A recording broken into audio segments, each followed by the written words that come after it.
Hi, my name's Nina. I go by Softee, and I have a new single coming out February 1st called Come Home. And my album is coming out in May.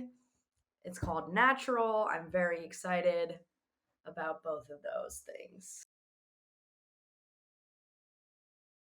Definitely not to start. I mean, honestly, to start, to be clear, this was before like the Y2K, like Fantasia. I had this thing of like, I want to like do a lesbian Justin Timberlake and Timbaland record, Sexy Back. I was like, I want that love sound, future love sound. I want to do that because me and my co-producer Jeremy were like, let's just like bring that sound back. And that's like really where we started. But it did turn more into like a more soulful than I expected and maybe more harkening back to that era in a way that I had not anticipated at all. But it was just like sort of like the stuff we were gravitating towards and like the things that we were making. So it was just like, yeah, it was just kind of that part wasn't intentional, but as we kept making stuff, it just kept growing that way.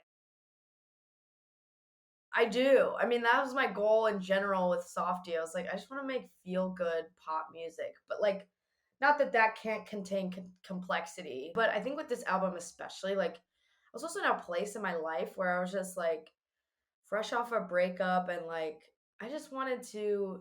I wanted to channel that heartbreak, but also channel like the joy of like I was falling in love.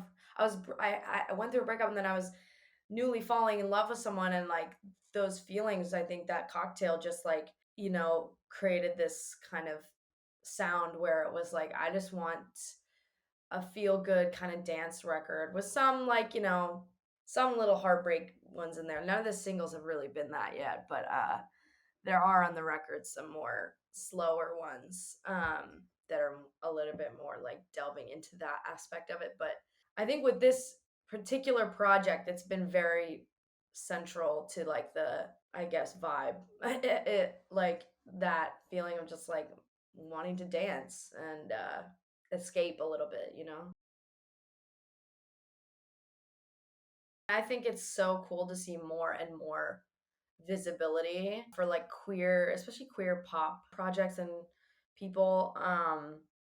I mean, yeah, I think just like inherently being myself is like I do and I don't pander to the lesbian community, if that makes sense. It's like I just think by being one and like singing about stuff like that, I think that's just like an in for a lot of queer people, or so I've heard.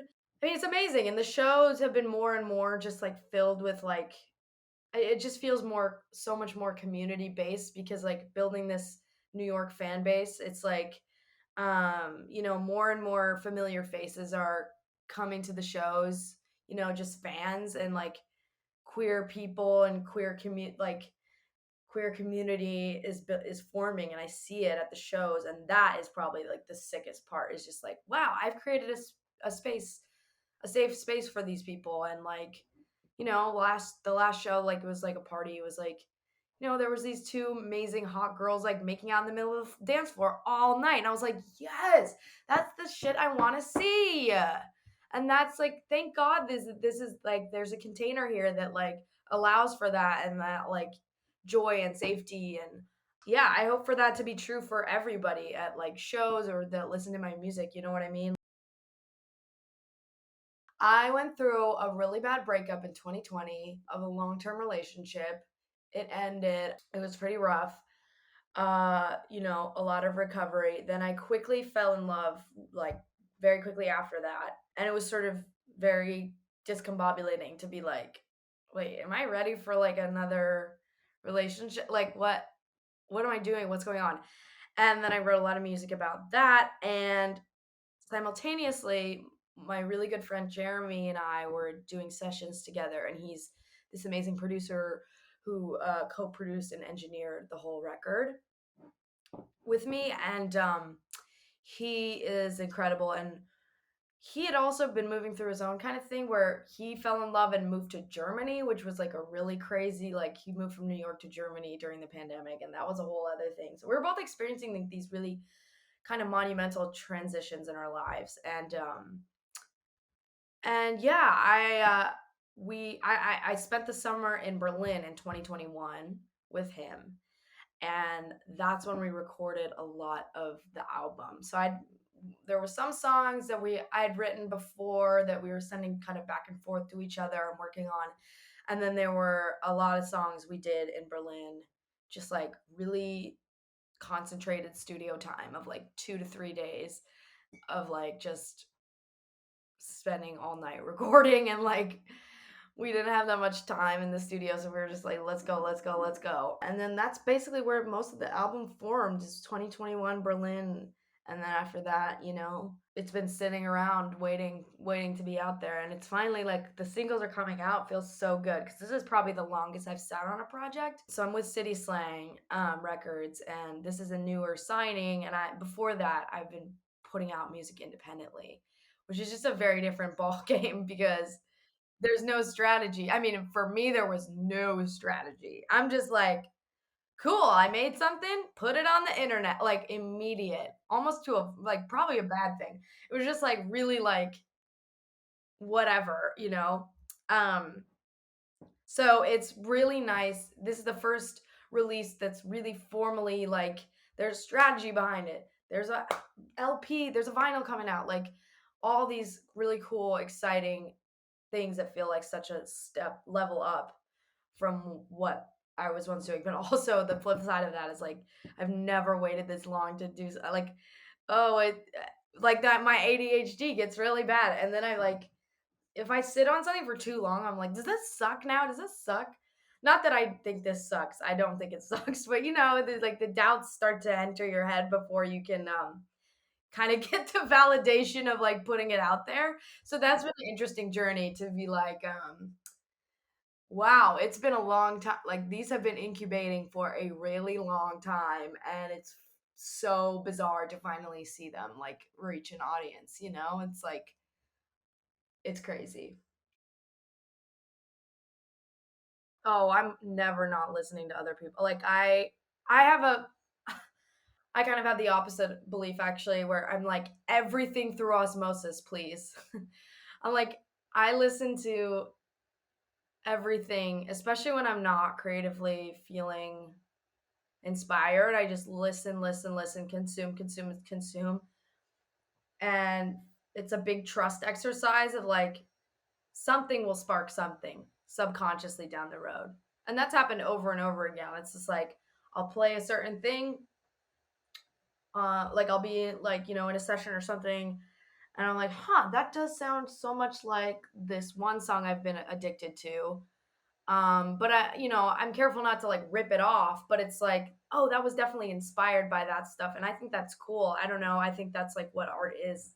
It's like you're basically ripping other people off, and it's amalgamation of all these different influences, you know what I mean? So, um, I don't know. I mean, sometimes for sure, the paranoia of like, fuck, did I just completely rip that off? Did I just copy them? Can come in, but for the most part, I think it's all like I listen to enough like different stuff that I feel like I like that all this stuff I listen to can kind of inform whatever I'm currently working on, if that makes sense. And I totally see the opposite perspective. Like I see wanting to cocoon yourself and kind of like, you know, this has to come from me too. I totally see that. I just think that I'm the type of person that like I'm such an outside influence person. I can just grab like, I mean, I'm trying to really view it as more of a superpower. It's like sometimes I get down on myself for it, but I think my biggest superpower is like, oh God, to sound so cheesy, but like is being an empath. But like, no, that's like a dumb version to say it, but like, I'm just such a like, I'm picking up on what everybody's putting out there, right? Like, any room I walk into, I'm absorbing the energy, and I'm usually, I mean, unconsciously, honestly, I'm taking someone else's energy and trying to mirror it back to them or make them feel as comfortable as possible. It's a thing that I do. I'm trying to get away from like beating myself up about it and just accepting it as a thing that I do. But I think the same thing happens with music. Honestly, like what I'm listening to is deeply like something that I emulate in my own creative process.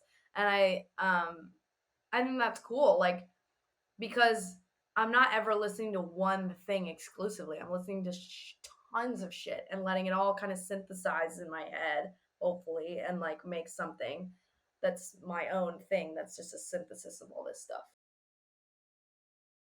I mean, I would love to see Freddie Mercury in his prime. I'd also love to see Bowie. I need to see Beyonce live, like headline. I need to see that at some point in my life. I still haven't seen her live, and it's like eating me up inside. And then my third one, probably I would say Nina Simone, because that would just be like, I mean, that would just be insane. Even just listening to recordings of her changes your life. Like, imagine seeing that in person. Like, that would be life altering, like completely. Oh, and Prince.